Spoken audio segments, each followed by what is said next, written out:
मुख्यमंत्री देवेंद्र फडणवीस हे 9 ऑगस्ट रोजी कोल्हापूर दौऱ्यावर येत आहेत।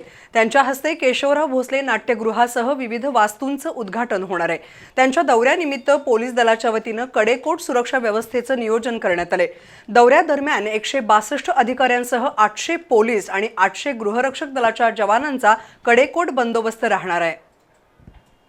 मुख्यमंत्री देवेंद्र फडणवीस हे 9 ऑगस्ट रोजी कोल्हापूर दौऱ्यावर आहेत। विविध कार्यक्रमांच्या अनुषंगानं कोल्हापूर पोलीस दलाच्या वतीनं जिल्ह्यात कडेकोट पोलीस बंदोबस्ताचं नियोजन करण्यात आलंय। नूतनीकरण केलेलं केशवराव भोसले नाट्यगृह तसंच पोलीस मुख्यालयातील गृहनिर्माण प्रकल्प, छत्रपती प्रमिलाराजे रुग्णालयाचं लोकार्पण, कागल इथल्या छत्रपती राजर्षी शाहू महाराज यांच्या पुतळ्याचं उद्घाटन यासह विविध कार्यक्रम मुख्यमंत्र्यांच्या उपस्थितीत होणार आहेत। या दौऱ्यादरम्यान पोलीस दलाकडून कडेकोट सुरक्षा व्यवस्था ठेवण्यात येणार आहे।